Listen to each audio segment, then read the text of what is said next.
Oh yeah. So I think this would be a good time. What did you say? Sorry. Uh, so I think this would be a good time. So Yeah, appreciate you having me on and happy of to chat about whatever. course.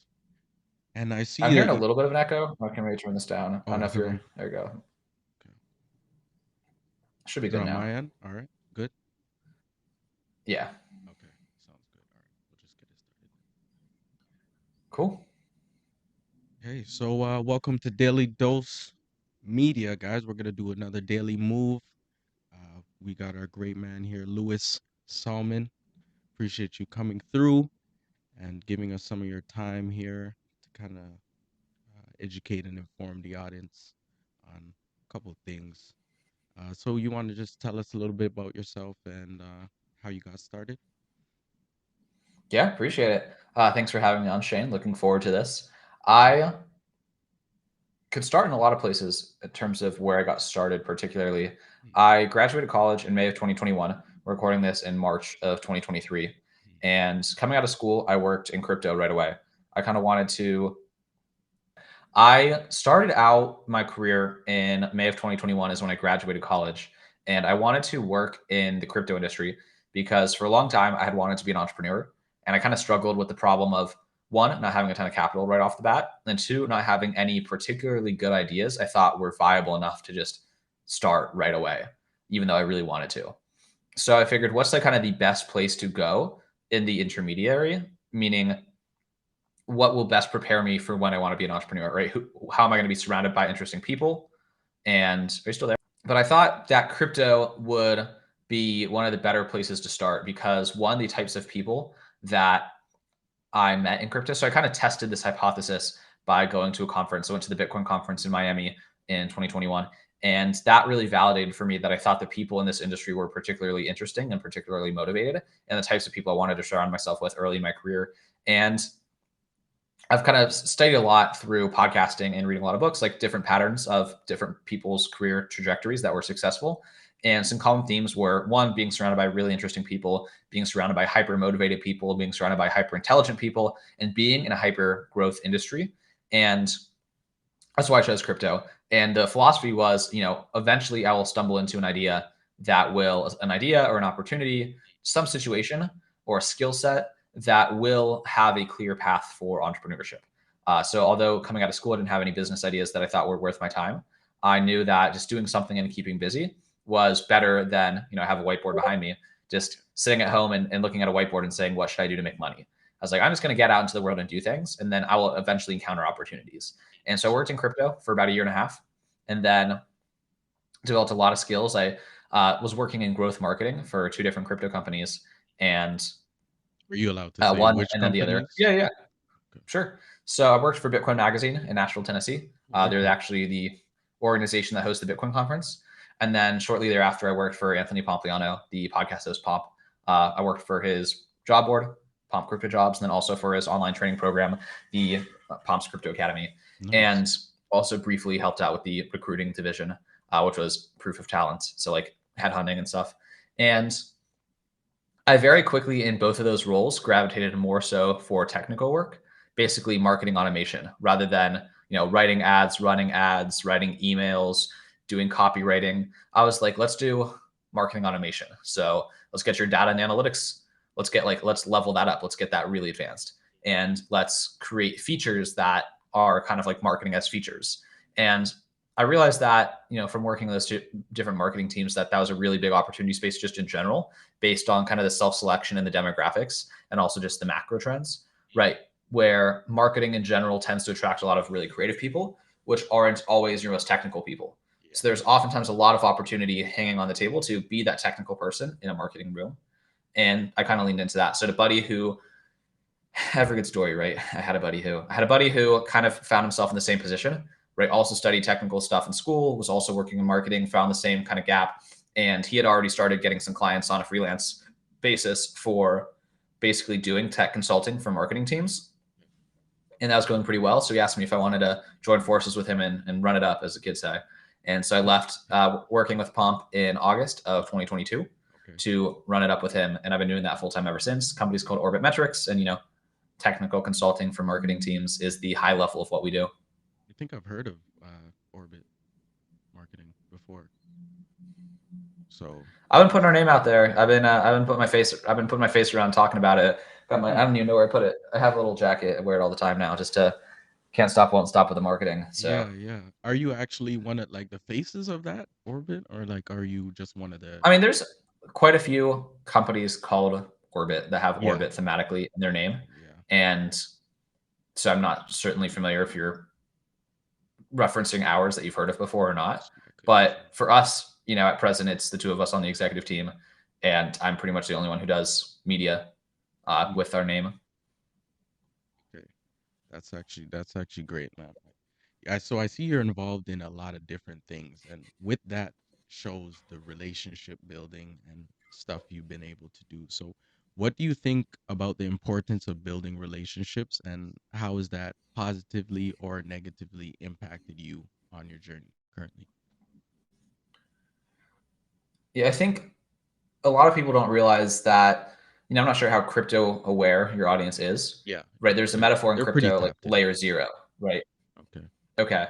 So layer zero is basically saying that, Bitcoin is immutable, right? It can't be changed. There's the fundamental layer of Bitcoin and the network and the nodes and all the different pieces that make it what it is. Yeah. But below that are all the people that are choosing to, turn on a node or to run electricity into this machine that agrees upon a set of rules and to have it run the software that they tell it to run. So I mean, everything in the world still works that way where even though there are decisions that are so for example if you're applying for a job and the company uses an applicant tracking system and screens your application automatically, right, like scans your cover letter for certain keywords and scans your resume for certain experiences, it's still a person who made the decision as to what things that should look for. And there's no one right path in terms of like career development. I think a lot of it is leaning into what comes naturally to you. So for me, I'm a very natural schmoozer. Like I like to talk to people and make friends and have a good time and kind of treat strangers like friends is kind of a philosophy that I have, right? It's like oversharing, saying out of pocket things with people when I've just met them, just kind of like nice pattern interrupts to make things interesting because genuinely I would be so bored. I would go crazy living any other way, just like being pure vanilla all the time with all people. Like what I just I can't not do that. And So you're so for me, about it's like networking. Sorry to cut you off. You're about exactly. network. Yeah, exactly. Yeah, no, I'm all about it. I mean, it's not necessarily for its own sake, right? Because I think that's if you're someone who it's forced and you don't like doing it, but you think that you should, that's going to come across very differently than someone who just like loves the game of schmoozing and making new relationships. And 100%. then also likes the game of like, are you someone who naturally like, when you surf the internet or when you read a book or when you have a conversation and someone shares something with you, like, does that make you think of other people who might find that interesting? Are you the type of person who habitually would just like nudge someone who you haven't talked to in 6 months and be like, hey, I just came across this, like made me think of you. And just little things like that have become very habitual for me. And that's been really powerful in terms of like staying in touch with people.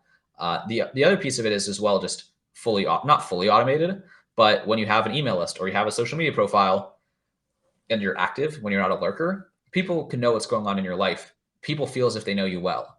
And so even if you're not thinking of them all the time, you still exist top of mind in the minds of people who could have opportunities that you could be a good fit for. That's also true. So what do you think in terms of automation? Like with Twitter, they're able to do scheduled tweets and all that stuff.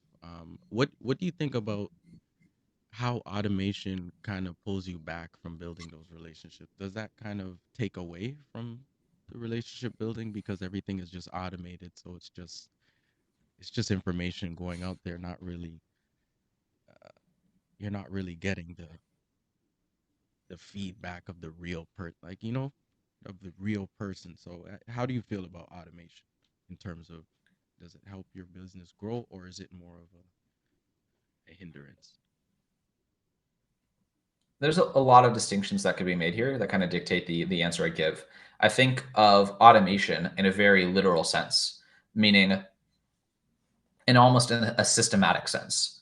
So, for example, Twitter's built an automation, right, such that if someone follows me, when I broadcast a tweet, it goes out to that person. So, I'm not necessarily setting up my own bespoke automations for ways to keep in touch with people. It's just by using Twitter, by using LinkedIn, whenever I have added someone to my network or someone follows me, now automatically that person will be notified or I will show up in their feed as I interact with the world.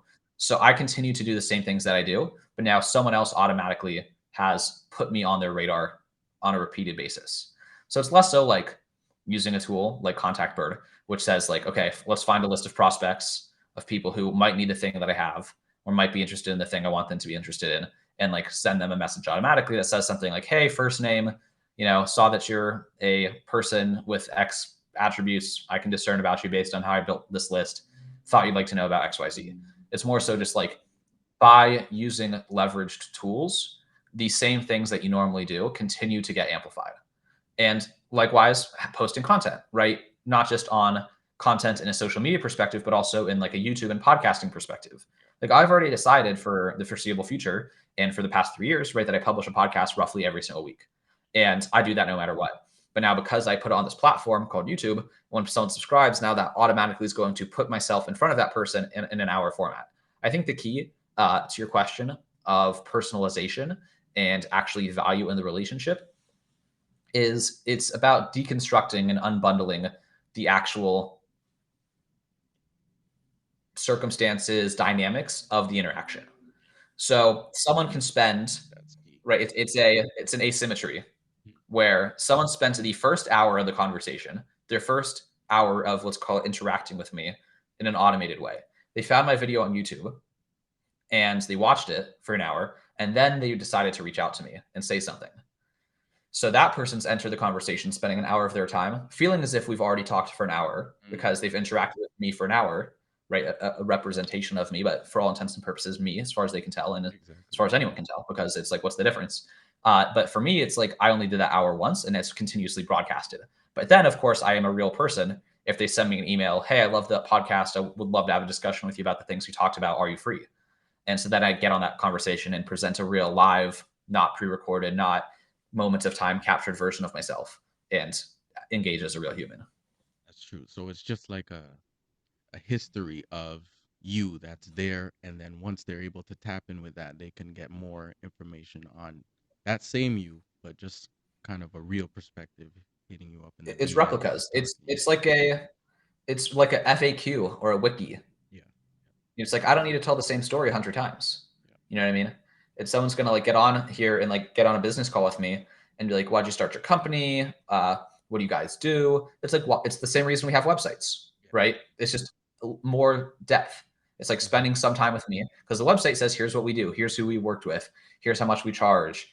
This is what we're good at. This is what our mission is." And so I could have every phone call for the rest of my life if I had no website be, what is Orbit Metrics? How did you start it? What do you do?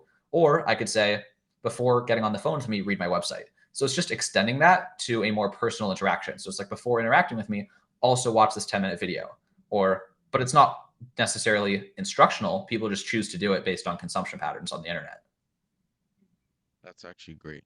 Great information, because you got to have like a template of just a little just so you can save time for yourself as well, just re-explaining the same story over and over again. You kind of want to have some type of information there so that people can actually go back and backtrack themselves and kind of see how you are, see your journey, see what you've been doing, and yeah, get an idea for themselves before they actually start engaging with you.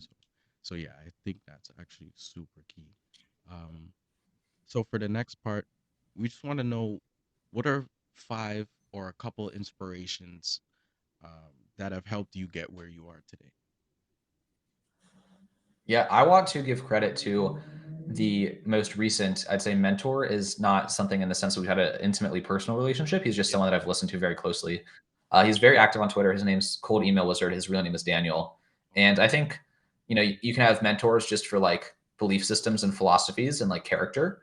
Then you can also have extremely tactical mentors, right? And the implication of that is not that I don't share the morality of him personally, but I chose him as someone to follow because he's done what I want to do, right? There's a result in terms of like scaling a B2B services business from, zero to anywhere from like high tens of thousands of dollars monthly. And And I was like, I want to do that. just to confirm, just for the people who may not know what B2B is, can you just explain that just a little bit?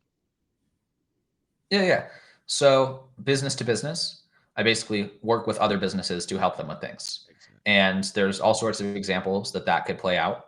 The opposite, right, is a B2C, which is, you create a product, maybe like people often think of CPG, consumer packaged goods. Yeah. So it's like you create a sports drink, you sell that sports drink at Walmart, people buy that sports drink. So you're selling directly to someone who's using your product versus your customer being an actual business. So I work with businesses. It's very similar to being an employee, right? It's like what employees do. They are accustomed, they work with a business to make the business better in some way. The business needs someone to write code. They pay you to write code. But sometimes businesses don't work with employees. They work with other businesses because it's just sometimes simpler or meets their needs better in a specific circumstance. And that's actually my opinion. That is something I've learned from Daniel as well, is that's, in my opinion, by far the easiest way to get started in terms of like as an entrepreneur. Because what are the barriers to entrepreneurship, right? Or like not having money and also just not understanding a lot of the fundamentals of business. And when you start a B2B business, your basically only job is, how do I help this business make more money? How do I find someone who's already doing something that already has like a large ship, right? Already has an asset, already has a platform, and find things they could be doing better and improve them. And so for me, I work with a lot of businesses in the sense that I'm like, okay, you are, let's say, spending all of this money on advertising on this particular platform, but you're not analyzing your data as much as you should be. It's quite possible that you could pay someone like myself. Let's say you're spending $100,000 a month on advertisements to promote your product. And maybe you only have someone looking at that data for an hour a week because you just don't have any dedicated employees and you're just too busy. And so I'm going to say, I'll come in and look at that data. And I'm going to tell you that there's probably a way to spend your money better. And let's say they pay me $5,000 for the month. And all I have to do is just like come in and say, I made changes to your advertisements or your bidding strategy, or the tech involved, whatever you want to call it. Maybe there's like some configuration or some AI you could plug in that makes it perform better, some machine learning optimization. Just the details are pretty insignificant. Yeah. And it doesn't also have to be a technical service as well. I can give a non-technical example in a moment. But I'm going to come into your business and say, you're spending $100,000 per month on ads. You're not looking at your data. There's this demographic that when you send them to this landing page, they drop off. Whereas if you sent this demographic to this landing page, they stay on longer, they're more likely to purchase. And now sales are $10,000 higher than they were last month. Everyone's going to pay me $5,000 to do that. It can be very, very simple, like when you break it down like that. So you basically come into a business and say, here's a way I'm going to make you more money. If it works, I want a piece of it. And that's the simplest offer anyone can give anywhere. And a lot of the time it can also be, helping a business like, hey, your website sucks or your Instagram page sucks or whatever. And I think that if it was better, you'd make more money. Like, here's an offer to try it out. And you really don't need to have much knowledge of anything other than how to find any piece of a business and make it slightly better to get your start working in this way. So that's to bring it back to the question of like sources of inspiration. For a long, like I said, for a long time, I've wanted to be an entrepreneur. Yeah. And one of the people who really helped me become more effective was Daniel, just because he like installed a lot of beliefs and ideas and just broke them down very simply that they finally clicked. That I was like, okay, this is one path to entrepreneurship that works with my conception of reality, and I'm going to commit to this. To implementing his advice. Yeah. Okay. So he really helped you, and that also shows the power and importance of a mentor. Mentors are actually so key because that's like a business hack in a way, because they've gone through experiences already that they can in turn give to you that you don't have to go through now. So you can kind of get that little push ahead because you have that knowledge from a mentor like that. And it could be a big push. And exactly. So that push could be unlimited just because based on that experience and that mistake that they've went through and they're actually giving you. So yeah, that's actually key right there. So how does having a business and being an entrepreneur affect your circle, like circle of friends, circle of people? Like how does this mentality and this journey affect the people you're around? For me, I think about what signals, right, indicate broader signals. I mean, that's what we do all the time, right? We always are operating with incomplete information about how the world works. And so it's like, what more often than not leads to good outcomes. And for me, I define good outcomes in my circle as like I have a group of people I enjoy hanging out with. And if you further break that down, it's like, why do you enjoy hanging out with someone? It's like usually, you have a lot to talk about, you have similar values, you have similar interests, potentially you have similar ambitions. And so for me as an entrepreneur, I can relate to other entrepreneurs because more often than not, other entrepreneurs have shared values, same ambitions, they understand, right? Maybe you have the same schedule, you have the same, I don't want to say the same amount of money, but the same limitations, right? So for example, if all of your friends work the same hours, like 9 to 5, then that's going to be really compatible because everyone's going to do their thing during the workday, not really text each other. And then they're going to hang out at night and that's going to work well because everyone's like has a compatible lifestyle. So I don't only hang out with entrepreneurs. I'm pretty intense in the sense of like I more often than not prefer entrepreneurs because it usually indicates personality traits I'm more likely to enjoy the company of. Yeah. But that's not a disqualifier. So you'd say it affects your relationships in a way of just being around more people that share the same idea then, or share similar schedules and where time works to kind of be around each other more. It just depends what, and everyone has different needs in terms of socialization and different things that they like seek to get out of it. Yeah. And for me, I just am very wordy in the sense like I spend a lot of my existence, potentially too much. I mean, this is something worth analyzing as well, but at least at present with the goals I have, I spend a lot of my waking power in the realm of the intellectual, right? Like in the realm of the thinking about ideas and strategies and tactics, less so in like the world of like, so for example, if all your friends were into sports, like that's a different interest, or if your friends were into movies, or if your friends were into uh, it just depends like what you're trying to like what do you enjoy, or like what are you trying to accomplish in life right now. And so for me, that's what I've just been pretty dead centered on this for like a period of time. Yeah. And versus if you're like with a bunch of musicians and you just want to like hang out with people and play music, that's going to be a different vibe, Exactly. quite literally, than a different set of goals and intentions. Mm, mm. That's actually key. Yeah, there's just different ways it can affect your circle. So it all depends on the person and what kind of what they're kind of into, and you can kind of gauge what how it's going to affect the people you're around. So that's actually a big key Mm-hmm. answer right there. Another thing here is, if what would you let somebody know uh that's getting started in similar fashion or similar um work that are you are doing currently right now? What would you tell somebody getting started or want to learn more about what you're doing, and they want to have a business template? What would you tell them to do? Yeah, I think the mental game is super critical, and it's, I mean, I don't want to say the most critical because you don't want to like woo woo yourself into a hole, but you want to have a state of mind such that you know that there's no doubt that you're sticking to this path for a long period of time. So like you have to remove questioning as a variable. Like, am I sticking with this? Like when you have a bad day, is that going to like push you over the edge to quit? Or have you said like, no matter what, I'm trying this for a year, no questions asked. I don't care how bad of results I have. Like I'm not even going to ask the question of should I change what I'm doing until a year has elapsed, or maybe even longer. I don't know. And I mean, I can't be completely prescriptive with like bulletproof. I can just say things that I think are generally helpful and like generally advisably good ideas. Yeah. I think there's very not many good arguments if we're talking, if the purpose of this question is being pragmatic and useful. There's very, very few arguments for doing something that hasn't been done before as a good idea. Like that's just, don't reinvent the wheel. Just don't come up with anything new. Just don't. Just like there's an infinite amount of things that have been done before that still work. And the reason is because it's just about the fragmentation of markets. And sort of like, I think that makes sense. The fragmentation of markets, meaning Yeah. like when you first start out, let's say you're doing something like websites, Yeah. right? There you find people whose websites aren't very good. You pitch them like a low budget price to increase it, right? It's like, or to improve it. Maybe it's like, I'll fix that for $200. I'll fix that for $300.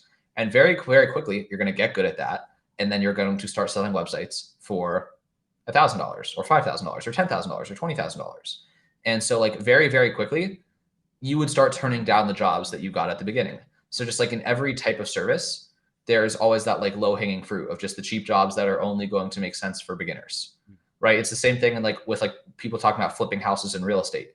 It's like, how's that always a fine idea? Because like these really inexpensive bad houses, someone's going to find, they're going to do a couple flips, then they're going to get good at it, and they're going to realize small deals like that are not worth their time again. So they're just going to be continuously neglected for new people to catch on to. So I feel like that's that's in it. like, Mhm. sorry, that's like in any process, like when you're starting, like you're Yep. going to have to go through those levels and kind of understand how you're able to grow through that. And then you won't be looking back at those type of contracts or little beginner things you've started with. So that's true. Very true. Yeah. I think like other key pieces, I think having, like I said, the right framing. So I think framing is more pragmatic than mindset, Yeah. right? Mindset's a little fluffy. People don't really know what that means. It's like, do you believe in yourself? I don't know. It's and like when I say fluffy, I mean I actually do think it's a good thing, but it's making the decision at the outset versus making the decision on a daily basis. So it's like if you're going to start a podcast, I'm not saying that everyone should start a podcast. It's just a very easy example for people to understand. Yeah. Uh, you should commit to publishing 25 or 50 episodes before ever looking at your numbers. It's about having a macro view that supersedes your emotions. That's saying like I committed to this, like it's on the whiteboard or it's on my wall. Like I'm doing 50 episodes before I'm asking questions. I'm sending, if you're trying to cold call for an offer, I'm going to make 500 cold calls before saying this doesn't work. It's just managing expectations and emotions. It's like framing it from the outset as a bounded experiment with arbitrary constraints, I think is so critical for in really any pursuit, whether it's business or a hobby, right? Like the piano, I had the piano right here, right? It's like buying an app and saying, I'm going to, reach this level of proficiency or I will finish this percentage of the curriculum on this app before I decide if I want to continue or not. Like I'm not committing to being the next great piano player. I just bought this thing. I want to use it. Like I'm going to see this through to this specific outcome.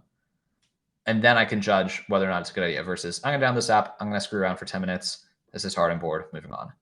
It's the hype cycle. I think it's called the Gartner hype cycle. I could be totally wrong about the Gartner part of it, but the hype cycle applies to both markets and individuals and psychology. So it's like, there's the phase of excitement and then there's the trough of disillusionment, right? And then there's like some step after that where people abandon their ideas. And then it's like the things pick up if you make it through the dip and when things suck. And so if you have everything framed correctly, when you are in the dip, you're like, oh, I'm in the dip. This is the part where persevering gets me to the other side and quitting keeps me in the cycle for the rest of my life. Key point. Gonna have to clip that up. That was key right Clip it up, there. run it up. This one's doing numbers, boys. Let's do it numbers, man. Come on, let's go. Yeah, so what I'm hearing from you is like long term is key, like thinking long term, because I see a lot of people thinking short term, and you're right, you can't really see the analytics on the short term. Like you're not going to see the bigger picture unless you continue and pursue and post that content that you may have waiting there, but you're not dropping. But yeah, Mhm. definitely consistency and dropping that content because you got to understand that it's a long-term game, like you said. So I think Exactly. I think And that's it's somewhat paradoxical, right? This is about the importance of framing and about clarity yeah. because when you don't define something well Mm, in terms of like how you're committing to it, it simultaneously feels small, but it also feels infinite. mm, It's a paradox. Does that make sense? mm, So it's like, I'm going to progress on this thing. It's like, am I stuck on this path that doesn't work forever? yeah. Am I going to waste my entire life doing this? Like, when do I stop? And the questioning, this is why I talk about the mindset and the paranoia and the mental game. It's like, will eat you alive and make you quit and like drive you like, I just want to be out of this hell of like paranoia. 100%. And because it's like, I don't want to be stuck doing this for the rest of my life. It's like, okay, you're not stuck doing this. You're not a failure. It's like you can live with I wasted a quarter of my, not a quarter of my life, like a quarter is in a 3 month cycle. I Yeah. wasted 90 days on this pursuit. I wasted 50 hours on this pursuit. Oh, well. But otherwise, it's just, there's the two spectrums and just committing to like actually defining it and putting some clarity in place will like solve many of the problems. Not all of them, but many. Key information right here, guys. So key information. So what are your thoughts on passive income? That's a good question. I think back in terms Because of sorry to managing. cut you off, Oh, but I yeah. know a lot of people want to know about how they can get other sources of income, different ways to get income that they can get in their sleep, right? So that's kind of something that I feel our generation is kind of focusing on right now, just having those different streams. So yeah, what were your thoughts on that? Yeah.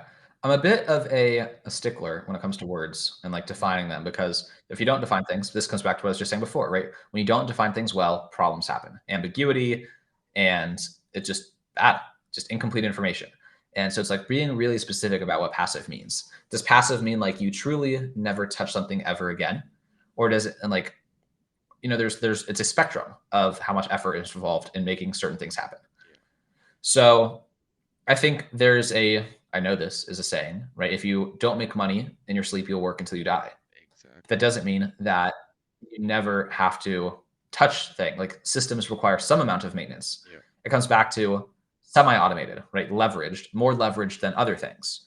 So there's degrees to leverage, and there's a really, really good book called The Almanac of Naval Ravikant, which is just really key information for helping people just understand how this all works. And What just was that like, name it's one again? of those books, man.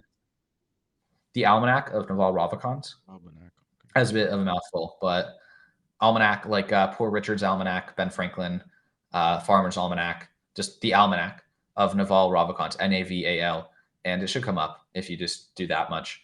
And in the search bar, magic.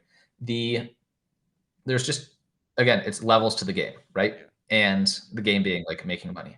And the first level is time for money. That's where, work a shift work. You get 1 hour, you get $20.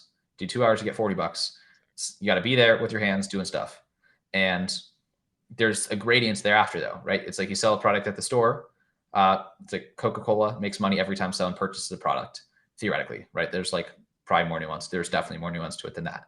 Uh, in the services business, right? So there's something called like retainers, where maybe a client pays you to be available if work needs to be done.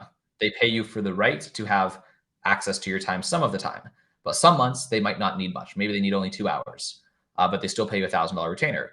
But the next month you make uh, they need 5 hours of work, so it's like still a good hourly rate, but it's not as good as it was the previous month. So it's still somewhat passive, because it's like once you've got that in motion, you don't necessarily have to do anything besides keep this from exploding. Just keep this person happy, and you'll continue to make $1,000 per month. And so that's an improvement. And then there's SaaS, right? Software as a service, or really could just be any automated fulfillment system, where someone goes to a website, purchases a thing, and that thing is delivered automatically, and there's no need for anything else to happen. Mm, Uh, so I think I don't know how complicated and how heavy I want to like. I want you always want to give people things that like yes. are packaged in a way such that they can receive it usefully, because it's not useful for me to be like, once you read this book, you'll get what I'm saying, but until then, good luck. Like, there's it's I have no. By the way, that book is free. It is freely available on the internet, so at least I'm not shilling something paid. But That's good. the Make sure you guys tap in. yeah, Please. the exactly. But I'm trying to remember, like, basically levels to the game. Oh, so there's a motto I have, right?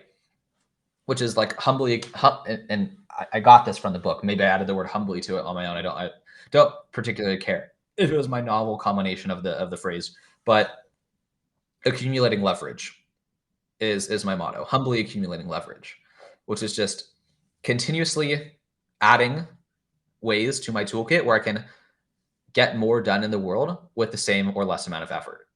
Right? So that can be defined in a lot of ways. Just like we were talking about at the beginning, how can I reach more people with less effort? Right? It takes me 1 minute to write a tweet.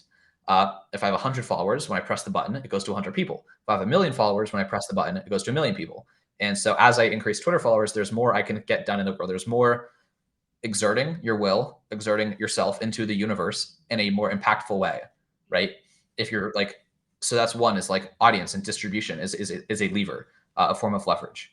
And again, same thing with my YouTube channel. If I publish a podcast and I have 4,000 subscribers, it took me an hour to record it. But if I have 10 subscribers, it still only took me an hour to record it. But there's 400x as many people that are going to see it. Mm, So that's one form. And then another would be, having an actual business system.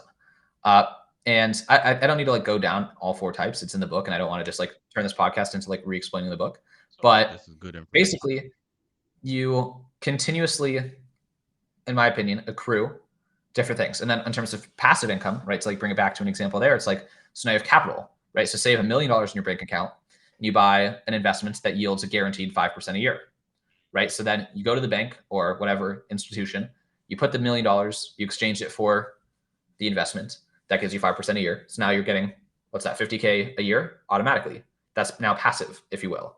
But if you had only $10,000 to invest and you put that in the same system, now you're only getting $500 a year. So that's another form of leverage. It's just like how much capital you have indicates how much the income can be passive. So there's just having money, there's having distribution, and then there's having various like systems, and there's levels in between. But I think people try to, one of the biggest mistakes, boom, that's a clip hook. People love that one. Yeah. One of the biggest one of the biggest mistakes that drives me crazy, right, is like this whole like Robinhood the fetish. We're starting that one up. Clear, we're going here. One of the biggest mistakes, and it drives me crazy, is the fetishization of Robinhood and just like the casual gambler. It's like the casual stock investor gambler. If you have only, and so this is going to really make a lot of sense. So stay with me. But if you only have $1,000 to invest, you should not have if you only have $1,000 to invest in anything, the app Robinhood should just like exit your brain. Just like never think of it again until you have like several hundreds of thousands of dollars or like a significant amount of capital. 100%. Because if you're working for, let's say, $20 an hour, and right, because so yourself becomes a form of leverage, and that's the point I'm about to make here. If you're working for $20 per hour and you spend that $1,000 on information, on training, on a resource that would change yourself into the type of person who now charges $40 per hour. Now, 1 hour of your time has become worth twice as much, and you can now get $2,000 very, very quickly, right? Because $40 per hour, that's 50 hours of work, whereas previously would have been 100 hours of work to reach that same level of income. Then you take that and you use that $2,000 you've made to buy something that helps you become someone who earns $80 an hour. And then bam, right now you're like, okay, now you can run up $2,000 in like under a week. And now maybe you're there and you just kind of ascend the different levels of the game. And so now it's like, okay, now maybe you want to invest $1,000 in something that brings you in $5 a week from traditional capital investing. It's just distributing these various games of like of accumulation. I don't know if this guy's particularly neutral. He's actually the opposite of neutral, Andrew Tate. But Andrew Tate's very not a neutral figure, but he had a lot of interesting ideas, good and bad. But I think it's good to people who become the most talked about person in the world say interesting things. Yeah. I'll put it that way. Yeah. And one of them is that he never in his life saved money, right?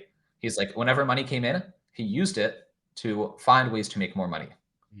And then there just was a certain tipping point reached where he literally could not spend money fast enough because he created so many different independent, isolated systems that bring in money that it was literally impossible for him to spend all of the money that was coming his way. And that is the point of accumulating leverage. That is you literally, so it's like people are like, well, how do you not save money? You have all this money, you have all these cars, you have all these houses. It's like, because he just created so many systems that just bring him money on autopilot from every which way that it becomes literally impossible to spend all your money. And obviously literally impossible is a bit of an exaggeration, but like live your life, take care of yourself, do fun things. And the money's just going to keep coming in from all of these sources. Because imagine you have $10 million, you park that $10 million somewhere where you're making 5% on your money. That's 500 grand coming to you every single year, no matter what you're doing. So maybe you have that investment bring you 500K a year. That's, I mean, 20K you could spend a month wouldn't even be half of it. And it's kind of difficult to spend 20K a month if you're like living a modest lifestyle. Like that's a lot of money. That's like several apartments, several cars, several girlfriends, several boyfriends, I don't know. That's a lot of money to be spending at once. And then it's like, also you still are a person who's 24 hours in the day for the rest of that year, who's probably also doing other things that lead to where did you make that $10 million? You probably also own a business that's making money and sending you disbursements on a regular interval. So that's kind of the philosophy that like I've been going into. You don't have to be like 100% risk on in the sense that literally saving $0 and like zero backup. But the purpose, in my opinion, of money one of the purposes of money is a tool to teach me how to accumulate more money. So I'm going to spend somewhat money on a coach, someone like Daniel, someone like Cold Email Wizard, for him to teach me all of his techniques for making money because he has more money than I have. He knows more about it than I do. if I spend $10,000 on him, paying for him to teach me how to make more money, and I make $20,000 from it, that was amazing, right? I just turned 10,000 into 20,000 and have all these skills. Now I'm going to use that to buy something more and just accumulate. And there will come a point in time where I'll have money coming in from more places than I know what to do with. And at that point, my savings will accumulate or accrue because I'm just not going to spend money that fast. And one of the key points I'm taking from all the information you're giving is once you keep getting past these levels, you're getting back more of your time. So it's like all, Damn, that's y- you know, exactly. yeah. So all of your time is kind of accruing as well while you're going up this ladder.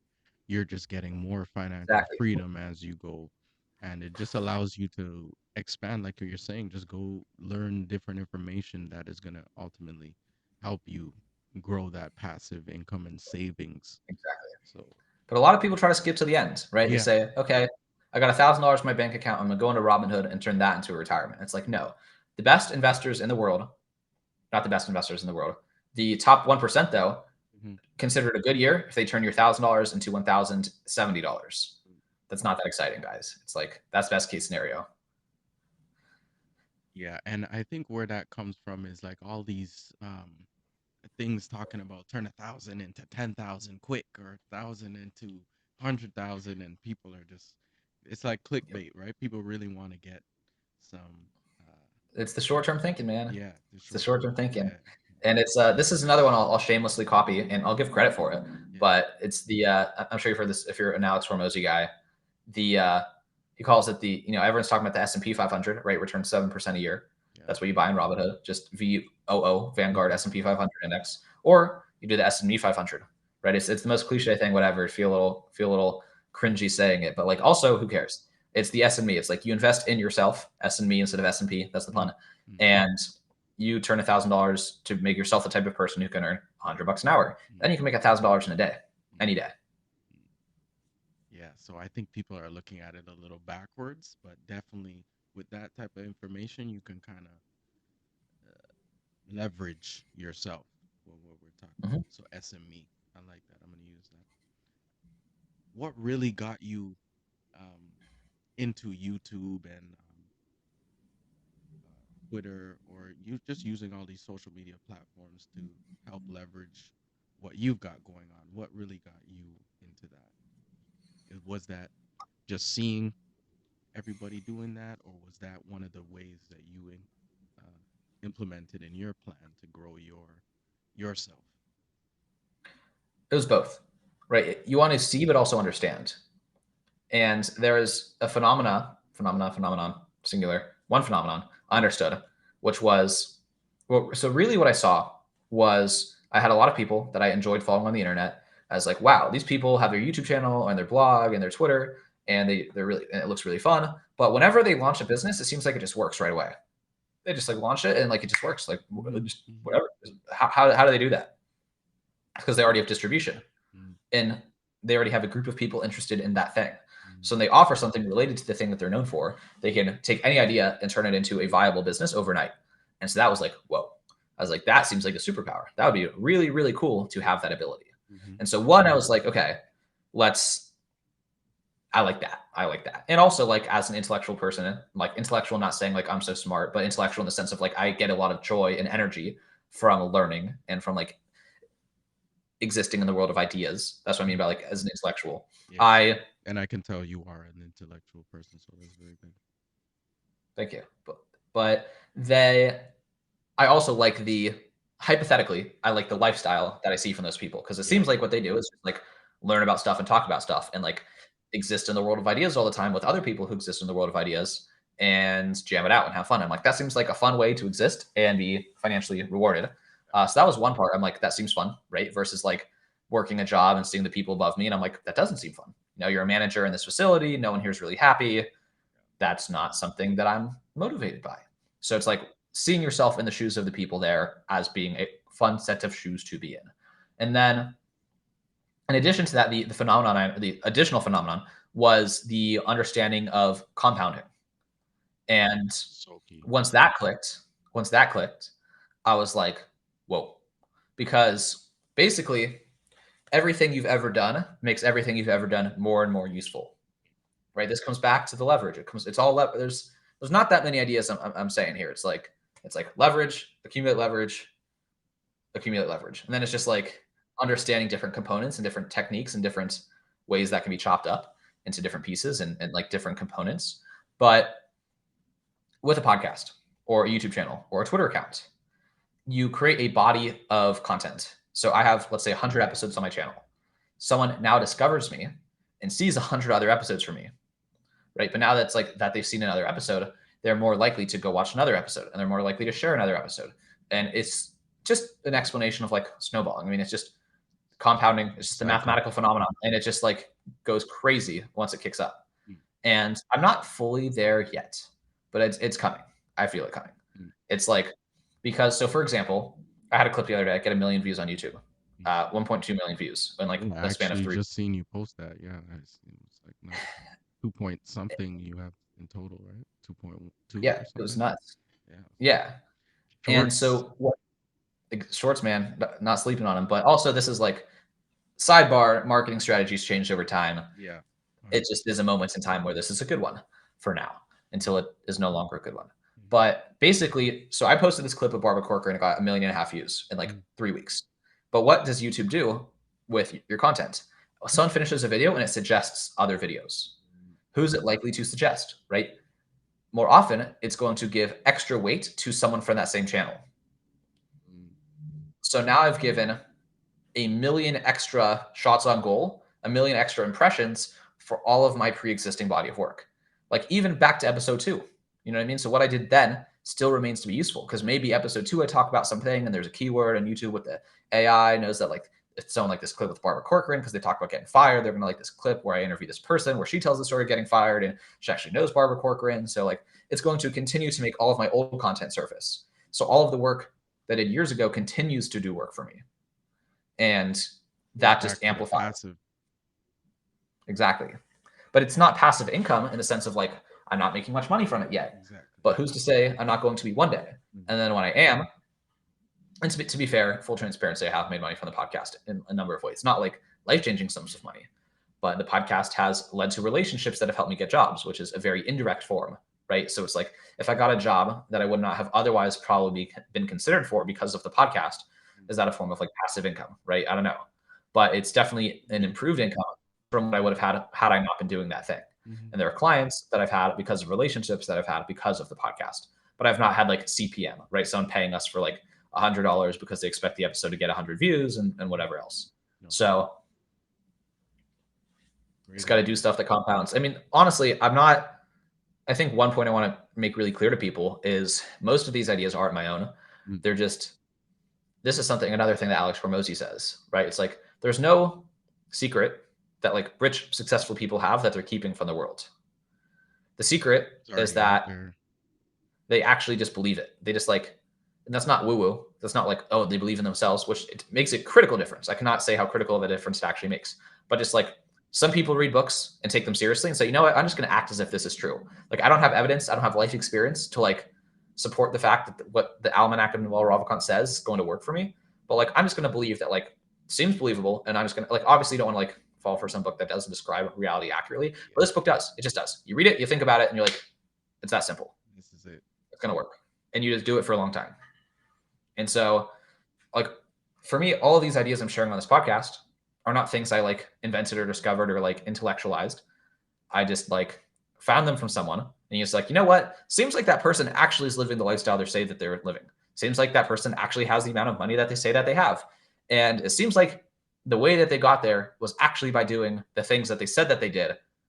So what if I just did those things? What if I just copied them? What if I just copied their philosophies? What if I just borrowed their models of reality and I made them my own? Not in the sense of like I took credit for them, but I integrated them into my own psyche. I made their model my model. And it doesn't have to be complicated. And one thing I have actually learned from 19 Keys, I don't know if you listen to him, but he's been talking about the power of knowledge, right? And it's not only the power of knowledge you got to have, right? You got to also have the power of execution. Like you got to also execute those ideas and knowledge that you get.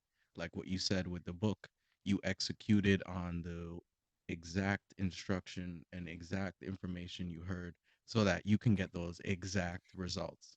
So with that said, like that's how important it is not only to get the information but actually execute on that information. So super key right Oh yeah. there. So I mean, I've got a lot of books behind me here, I right? see that. I would have been better served than the people who are just listening. I do. Doesn't matter. hmm If you're not seeing the video, there's a lot of books behind me. hmm But I think, I don't think I'm almost entirely confident that I'd be where I am now, which hmm is like, it's still not like I've made it, right? But I do own a business that pays me and I don't have a full-time job and I like my life quite a bit. hmm And I'm in this position. And I think I would have gotten here a lot faster by reading fewer of the books and just like, I found a few good ones right away. I just read them for fun, but hmm like doing stuff. So this is like another piece of life-changing advice. And my friend Jackson, someone I met at school, hmm taught me this one. It's get in front of people and make them offers. That is how you figure stuff out. Get in front of someone, make them an offer. Like get in front of a business. Do you want this? Okay. And like once you find an offer that works, you're like, okay, you learn how offers work, sort of. At least you have some understanding of how offers work because you made an offer that went well. Yeah. And that could be anything. It could be like you could find a high school student and be like, pay me $50 a month and I'll teach you how to get into better college, or whatever. You could like find a Mhm. fat person and be like, I know how to make you not fat. I'll pay me to help you. It's Exactly. like, or you find a business. It's like, I can make your Instagram not suck. Here's $25. You There's just like, go to where that service is needed.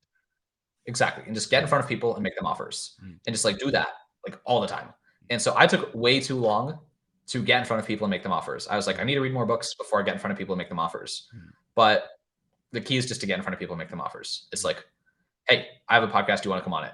No, why not? Why does my podcast suck? Like, why is this not interesting to you? Yeah. Is it because this person isn't a good fit for it? Is it because my podcast isn't interesting enough? Is it because I didn't write a good pitch? And like, you're going through the process of learning how to make offers. Mhm. That Did I is not the ask properly? Did I not? Yeah, exactly. exactly. And a lemonade stand, right? This is like the most cliche thing we could possibly talk about, right? But it's like you put yourself in front of people and make them an offer. Mhm. It's like, I'm here with a cup of lemonade. It costs you 25 cents. Do you want it? It is like you have to like Yeah. what that is the entire beginning of the progression. Yeah. Like when a business, even if it's free, it doesn't always have to be the exchange of money, right? It's like I just put up a website on Monday that has a free tier. It like helps podcasters create chapter summaries for their content automatically. Really cool. But there's a free tier, so it's like give me your email and create a password. Spend 30 seconds doing that, and I will give you access to this tool.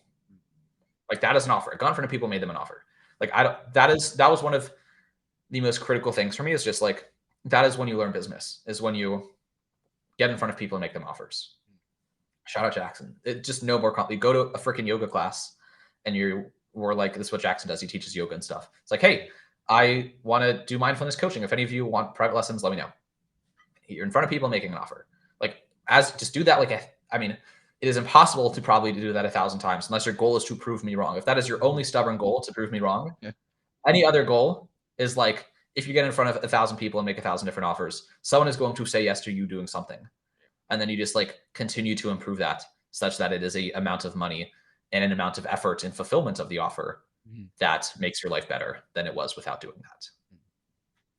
And that can even Right. be for getting a job, right? It's just like, hey, I saw your company. Like it doesn't have to be an independent business. You don't have to be an entrepreneur, right? But Exactly. like you could, it's your current job. Be like, hey, if I took on X set of responsibilities, would you pay me more? If I also did this, would you pay me more? It's just see, like we were saying before, just seeing where you can leverage yourself, where you can leverage things, and making It's what's a offers. situation I can make slightly better, hmm hmm right? Yeah, 100%. And just making, like you said, those that idea from Jackson, key information. That's like Yeah. get out there. That's such a Literally, you just simple like it. have your neighbors, and you're like, I'll come over to your place and do your laundry. Like, Yeah. I'll come over to your house. I'm gonna come over to your house. I'm gonna put your laundry in the washing machine. I'm gonna sit on your couch and watch Netflix for an hour. Then I'm gonna hmm take it out and I'm gonna put it in the dryer. And then I'm gonna take it out and then I'm gonna put it in your closet. hmm I'd pay someone like $50 to do that right now because I just don't want to fucking do that. You see, It's like and it can be so simple. It's and like, those tasks yeah, that people don't want to do, right? Like there's someone that wants to do that or that's willing to do that. So yeah, super key information. Yeah, appreciate you for letting us know all this information, letting the audience tap in. So one thing we do here on the Daily Move is we ask, what's your next move? What what's your Hmm. next thing in the future that you want to get involved with, that you want to implement, that you feel is necessary going forward, or of that nature? So what's your next move, Wes? How far are we talking? That could be Like up to you. tomorrow? That could be up to you. That's the Yeah. whole. Next move, gonna hit the gym. I'm gonna put some blood on my biceps.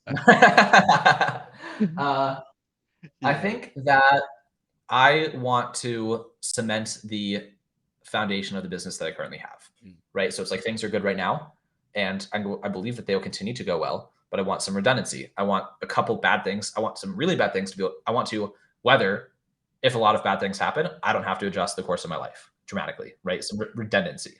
So that's like the most unsexy answer I could have possibly given is like, oh, that's good. I have a ship or I have a building, Mhm, right? I have like a wooden fence around my house and I want to make that a concrete fence. mm, And then, because then I can be paying less attention to the outside world when I do my next project, right? I can care less. I can give less anxiety because I'm like, I'm standing in a more stable structure. Like the storm can pass and I don't really care. Versus right now, if the storm passes, I'll be like, uh-oh, now I got to go fix the fence. And now I'm busy fixing the fence and I forgot about all the stuff going inside the house and it's chaos. So I'm like, right now, while the skies are clear, in this beautiful metaphor, mhm, I want to take the walls around my house and take them from wood to concrete. And from there, I have a really good point of stability and also budget, right? Because then I can move faster. I can buy things like maybe the next project needs a website and I don't want to spend the weekend making the website. I'm just going to pay someone $2,000 to make the website. mm, Boom, move faster, bigger foundation, bigger moves next. So I want to build a stronger foundation around what I'm currently doing to then, let's call it 3 months from now, reevaluate and say, okay, now I have even more leverage, right? I have even more capital to deploy. I have even more of my time, as you pointed out, leveraged. It takes me less time to do the things that manage this. So I'm hiring next week, my business partner and I are sharing an executive assistant. So it's like now like we can get way more off our plate of like emailing and calendars and potentially personal stuff like booking travel and project management and keeping the ClickUp, which is the project management tool, organized. Like I don't have to do that. So now I'm going to do all this other stuff. So it's kind of a really unsexy phase of like, but I think it's kind of sexy of like mm, crossing my T's, dotting my I's, getting mm, it so that, like I said, right, how can I do everything I'm doing now, but make it take less time so that I free up and make more money doing it and have more backup plans such that the next move to give some sauce or to give something more appetizing for what the next move could be thereafter. I do want to continue to launch SaaS, right? That's like the next level of uh, ascendancy of passive income, if you will. So it's like I worked a job, now I have clients, now I have customers would be like SaaS. So it's like automated revenue. And I do have a SaaS that I launched 2 days ago. We got our first paying customer, $30 a month. Let's nice. go. Let's go. Infinite for the rest of time. Let's go. If they pay this like $300, I made money. If they pay for a year, that's like I made $300 on Monday. It just takes a year to get all that income, right? Mhm, But if I get 10 more users today, that's $300 today and 9,000. No, that's I just multiplied by 30 instead of 12. I don't know. I don't feel like doing the math right now, but 360 bucks, 3,600 bucks, something like that for the rest of the year. mm, So anyway, I do want to like really deep dive on SaaS in the next quarter. So I'm playing around with it and like learning that game a little bit. But I'll tell you the secret of and that game too. SaaS for the ones who don't know. Software as a service, Okay, good. right? So right now I provide LAS. I just made that up, right? I provide labor as a service. Mm, Someone hires me to do something. I say, okay, great. I'm gonna go do that. And here you go. I did it. Give me the money. exactly. Yeah. But now it's like software as a service. You just pay me, right? And then just like the cable company or whatever, it's just or at Pay Netflix. my Pay them, service and give them money, they give you a TV show. yeah. Software facilitates the delivery of the deliverable. Hmm. And so that's next. I think longer term, I do want to do something more. I think the things I do generally, this is like a whole nother discussion. I know we're kind of wrapping up here, but I do want to like have objectively a good impact on the world. Mm, okay. And the things that I do now do that, right? Because if I think the companies I work for do good things, and if I think that the things that I do allow the people at those companies to work more effectively, I'm empowering other people to have a bigger impact on the world, right? So it's like I'm enabling them to not waste their time on stupid stuff so they can work on important stuff. It's like I'm indirectly doing a lot of good in the world just by like automating things for companies. So it's like, for example, if I think so, the tool I delivered on Monday, and I say there's a team behind us, but myself and my team delivered, helps podcast hosts automatically take one step of their post production process that usually takes an hour and literally take it to 30 seconds. It's just like if all of these podcast hosts, people like yourself, right, are like teaching people valuable information to Mhm. improve their lives. And I've now made it so you can put out the same amount of podcasts with one less hour per podcast. Mm. That's like now you're going to teach more people and do more things. So it's like I'm spreading good in the world by saving you 1 hour per week and saving other people an hour per week. That So one like I hour, think it's 1 hour per week adds up, like compounding, like we oh said, yeah, right? That's a lot exactly. over the course of So months just and doing things like years. that, exactly. Doing things like that, in my opinion, people don't think about it. That Mm. is doing good in the world. If I'm enabling people who are doing good in the world to do more good in the world, Mm. but I also want to attack some problems directly. So I haven't decided like what problem that is yet. You know, it's like no shortage of problems in the world, like education system and food system. But I really like wanting to attack the food and health system because it drives me crazy that a lot of people are unhealthy and it's just so simple. This is another thing I stole from Cold Email Wizard, but it's like people, there's so many easy ways to make people like dramatically healthier and happier. Mhm. That's just like stop eating the seed oils, stop eating the fast food. And the fast food has sounded very boomer, but like, No, I don't know, just very, very, very basic things. Mhm. And I want to contribute to like the good food world at some point is like one ambition potentially. That would be like a next move. It's like got software, got this business, got the podcast, all the stuff like sustains me without that much effort. Now I can pay my bills, but I want to like attack these bigger problems. Mhm. But that's like I don't know how far down the line. Down the line, yeah. Within a year or two. Appreciate all the good information. We might have to get you back on because I don't think that did just because you have a lot of information that we may need some more of, man. So that was good, really good. Appreciate it. Thank you, man. Appreciate the time. And so drop some socials or where people can get in touch with you or just tap in more if they wanted to learn. Yeah, Twitter, YouTube, Louis Shulman. It's Louis space Shulman. If you use Google, there's no space on Twitter. It's easy to find. I don't have that much competition. The last guy with my name who did some important stuff just died, so it's kind of time for me to take over. Let's go though. I don't want to celebrate that, but I think he lived a nice full life. That's But good. the That's good. Google's recognized that there's that I'm the guy with my name right now, Mm. so I'm easy to find. The current If there's another Lewis. little someone who wants to compete with me, good luck. Yeah, I don't think that will go well, but definitely tap in with Lewis and make sure you guys follow and watch his podcast and content. He's always doing a lot of good things that we can learn from. So that's been another Daily Move. Peace.